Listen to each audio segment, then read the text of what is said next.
বন্ধুরা, আশা করি সবাই ভালো আছেন। তো বন্ধুরা, এখন যে বিষয়টা নিয়ে আমি কথা বলবো, তো সেটা আমাকে আমার একজন সাবস্ক্রাইবার বন্ধু আমাকে বলেছিল যে সোহমের যে সেরা 3টে গান রয়েছে যেটা 100 মিলিয়ন ভিউজ ক্রস করেছে, তাই সেই 3টে গানকে নিয়ে এক এক করে আপনি ভিডিও বানিয়ে তার সোহমের যে কী ক্রেজ ছিল বা সোহমকে কেন মানুষ একজন এত পছন্দ করতো সেই বিষয়টা নিয়ে একটু আলোচনা করো। তো আজকে সেই বিষয়গুলো নিয়ে আলোচনা, তার মধ্যে একটা গান নিয়ে আলোচনা করবো। প্রথমত 3 নম্বরে যে গানটা ছিল, যেটার নাম বলেছিলাম বোঝে না সে বোঝে না, যেটা প্রেম আমার ছবির গান। তো সেই গানটা এত কেন পপুলার ছিল এবং কীভাবে গানটা এত পপুলার হয়েছিল সেই সমস্ত নিয়ে একটা ছোট্ট আলোচনা আজকে করবো। তো তার আগে প্রত্যেকটা বন্ধুকে অনুরোধ করে রাখবো, আপনারা চ্যানেলে নতুন হয়ে থাকলে অবশ্যই আপনারা চ্যানেলটা সাবস্ক্রাইব করবেন, আর যদি আপনাদের ভিডিওটি ভালো লেগে থাকে লাইক কমেন্ট শেয়ার করতে ভুলবেন না। তো দেখুন, প্রথমত বলবো এই যে গানটা, এই গানটার পেছনে সবচেয়ে প্রথম ক্রেডিটটা যাকে যায় সেটা হচ্ছে জিৎ গাঙ্গুলি। জিৎ গাঙ্গুলি সেই সময় এমন একজন মিউজিক ডিরেক্টর ছিলেন, তিনি যে কাজটাই করতেন সেটা সোনাতে পরিণত হতো।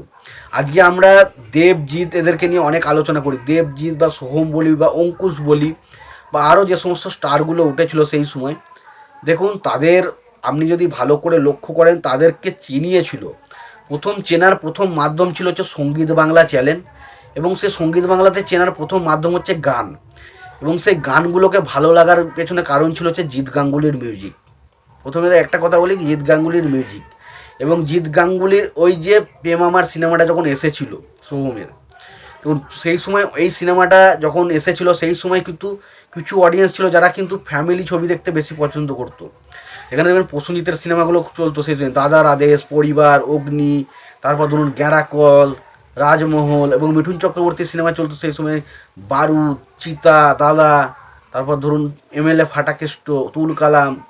তো এই ধরনের সিনেমাগুলো একদিকে করছে, এবং তার পাশাপাশি ওইদিকে আমরা যদি দেবকে দেখি, দেবকে সেই সময় সিনেমা করছে আই লাভ ইউ, প্রেমের কাহিনী, একটু রোম্যান্টিক টাইপের সিনেমা করছে, যেমন মন মানা, এই ধরনের সিনেমাগুলো সেই সময় নিয়ে আসছে।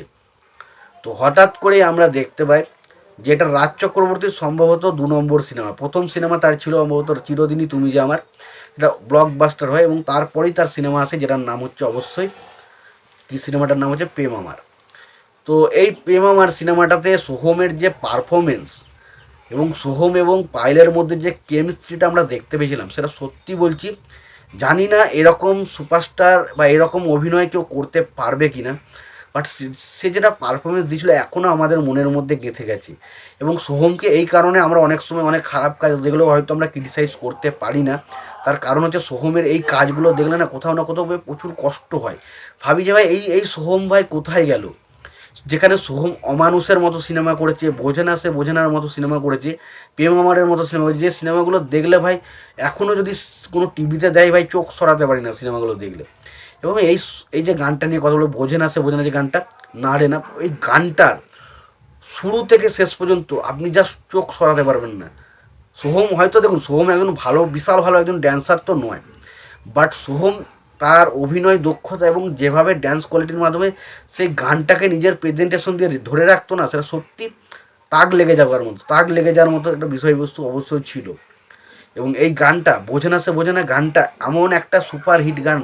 আমি যে সময় গানটা এসেছিলো সেই সময় সম্ভবত আমি 8 নালে 9-এ পড়ি স্কুলে, এবং সেই সময় প্রায় প্রত্যেকটা ছেলে যখন স্কুলে ঢুকছিল সে একটাই কথা, বোঝে না সে বোঝে না, সে তো আজও বোঝে না। এবং সত্যি কথা বলতে একটা কথা বলতেই হয়, সেই সময় জুবিন গার্গ একটা আলাদাই বাজার ছিল ভাই, আলাদাই বাজার। যে গানটাই গাইতো না সেই গানটা জাস্ট মানুষের মুখে মুখে চলে আসতো। এবং এখন যেমন মানুষ খুব একটা গান, ওই বাংলা গান বা বলি যাই বলি কয়েকটা গানই রয়েছে যেগুলো মানুষ গায়, বাট একটা সময় ছিল যখন বাংলা গান শুধু চারিদিকে চলতো, এবং বাংলা গান নিয়ে মানুষ এত মানে মেতে থাকতো যা সেটা বলে বোঝাতে পারবো না।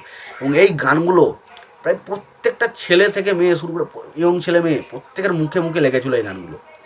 এবং এই গানটার যা পপুলারিটি যেটা বলে বোঝানো যাবে না। এবং সেই সময় দেখবেন যে আগেতে ফোনেতে কলার টিউন সেট করার জন্য গান দেওয়া হতো, এবং প্রত্যেকটা কলার টিউনে প্রায় এই গানটা থাকতোই।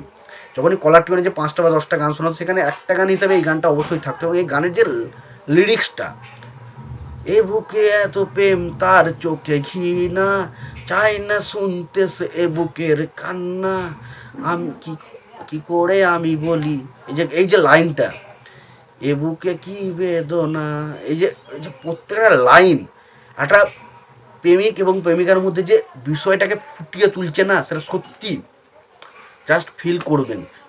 এখনও গানটা যখন শোনে না, গায়ের লোম খাড়ো হয়ে যায়, সত্যি কথা খাড়ো হয়ে যায়। মানে জাস্ট অসাধারণ কিছু যদি গান থেকে থাকে, এই গানটা তার মধ্যে থাকবেই। আপনি অনেক গান শুনতে পারেন, কিন্তু এই গানটা আপনার কাছে কখনো পুরনো হবে না। ব্যাপক গান, ব্যাপক গান। এবং জুবিন গার্গ গিয়েছে যত সুন্দর, গানটার লিরিক্স তত সুন্দর, গানটার মিউজিক তত সুন্দর, এবং গানটা সেই সময় মানুষের মধ্যে জনপ্রিয়তাটা এত বেশি পেয়েছিল না, জাস্ট বলে বোঝাতে পারবো না। এবং রাতারাতি সোহম সুপারস্টার হয়ে গিয়েছিল এই সিনেমাটার পর। জানি অনেকের হয়তো যারা ফ্যামিলি, অনেকের হয়তো সোহমকে সেই মুহূর্তে পছন্দ হয়নি, কারণ এই ধরনের সিনেমা সব ধরনের অডিয়েন্সের জন্য এই সিনেমাটা ছিল না। প্রেম আমার সিনেমা কিন্তু এই ধরনের অডিয়েন্সের জন্য নয়, যারা ফ্যামিলি অডিয়েন্স। কিছু কিছু জায়গায় অবশ্যই ফ্যামিলি অডিয়েন্সের ভালো লাগবে, বাট একটা পুরোপুরি যে ফ্যামিলি সেন্টিমেন্টকে কেন্দ্র করে ছবিটা কিন্তু কখনোই বানানো, এটা পুরোপুরি একটা যে ইয়ং অডিয়েন্স ছেলেমেয়েরা রয়েছে না, তাদেরকে বিশাল ভালো লাগবে। বিশাল ভালো একটা সিনেমা ছিল, এবং গানটা অসাধারণ ছিল, অসাধারণ। মানে প্রত্যেকের মুখে মুখে এই গানটা ছিল সেই সময়।